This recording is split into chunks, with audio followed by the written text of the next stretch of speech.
충무공 이순신 장군은 이렇게 말했습니다. 죽기를 각오하면 살고 살고자 하면 죽는다. 이 명언은 이순신 장군의 삶과 철학을 보여줍니다. 오늘은 그의 생애와 이 명언의 의미, 그리고 저의 도전 이야기를 통해 포기하지 않는 용기의 중요성을 나누고자 합니다. 이순신 장군은 1545년 한양에서 태어났습니다. 그는 어려서부터 비범한 성격을 가지고 있었으며 문무를 겸비한 지도자로 성장했습니다. 하지만 그의 삶은 처음부터 순탄하지 않았습니다. 무과 시험에 낙방하며 좌절을 겪었고 군관으로 임명된 후에도 여러 번의 부당한 좌천과 시련을 겪어야 했습니다. 그럼에도 불구하고 그는 포기하지 않았습니다.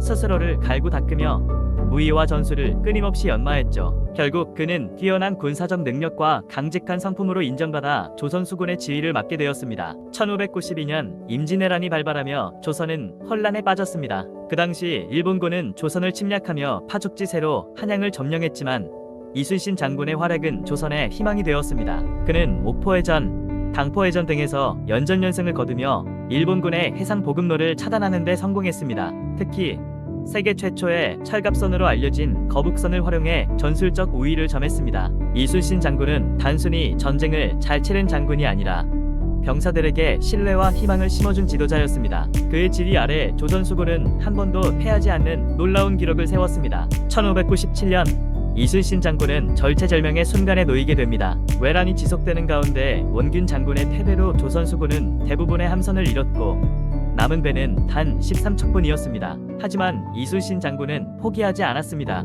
그는 병사들에게 말했습니다. 죽기를 각오하면 살고 살고자 하면 죽는다. 명량해전에서 이순신 장군은 압도적인 일본 함대를 상대로 놀라운 승리를 거두며 조선을 지켜냈습니다. 그는 병사들에게 용기를 심어주고 자신 역시 죽음을 두려워하지 않는 모습을 보여주며 진정한 리더십을 발휘했습니다. 이 전투는 오늘날까지도 전 세계에서 전술적 교과서로 평가받고 있습니다. 이순신 장군의 삶은 끊임없는 시련과 도전의 연속이었습니다. 그는 전쟁 중에도 자신의 안위보다 백성과 조국을 먼저 생각했으며 끝까지 책임을 다하는 리더의 모습을 보여줬습니다. 1598년 노량해전에서 그는 전사하지만 그의 희생은 조선을 지키는 데 결정적인 역할을 했습니다. 그의 삶은 단순히 전쟁의 승리를 넘어 모든 사람에게 포기하지 않는 용기와 책임감을 가르쳐줍니다. 저 역시 이순신 장군의 필사직생 정신에서 큰 교훈을 얻었습니다. 대학교 3학년 때부터 저는 승무원이 되기 위해 준비를 시작했어요. 학원도 다니고 학생 홍보대사로 활동하며 제 자신을 갈고 닦았습니다.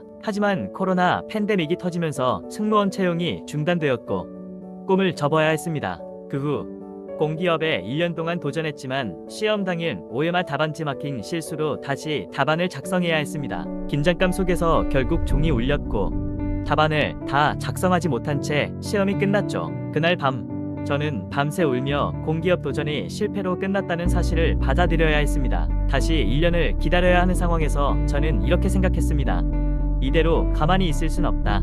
다른 도전을 해보자. 그래서 백화점과 면세점 영업관리자로 새로운 목표를 세웠습니다. 면세점 최종 면접 당일에는 정말 믿기 어려운 일이 일어났습니다. 전날 무궁화호 열차 탈선 사고로 KTX가 지연되었고 예정 시간보다 3시간이나 늦게 서울에 도착했어요. 면접은 12시 30분이었는데 제가 서울에 도착한 시간은 오후 3시였죠. 그때 정말 눈물이 나올 것 같고 왜 이렇게 인생이 잘 안 풀릴까 생각이 들었지만 저는 포기하지 않기로 결심했습니다. 아직 포기하지 말자. 최선을 다하고 나서 그때 포기하자. 합격을 못하더라도 경험이 중요하다. 미리 면접 시간에 늦는다는 연락을 드리고 가까스로 마음을 다잡으며 면접에 임했습니다. 그리고 놀랍게도 저는 합격했습니다. 회사 생활 중 면접관이셨던 부장님을 만났는데 저에게 이런 말씀을 해주셨습니다. 다들 포기할 줄 알았는데 내가 끝까지 면접장에 온 걸 보고 놀랐다. 그 말은 제게 깊은 울림을 주었습니다. 그 순간 저는 깨달았어요. 정말로 끝까지 최선을 다할 때 그 노력은 반드시 빛을 발한다는 것이요. 이순신 장군의 필사직생 정신은 오늘날에도 유효합니다. 저도 도전 속에서 이 명언의 의미를 몸소 느꼈습니다. 포기하고 싶었던 순간이 있었지만 끝까지 최선을 다하면 불가능해 보이던 일도 가능해질 수 있음을 배웠습니다. 두려움 속에서도 한 걸음을 내디디세요.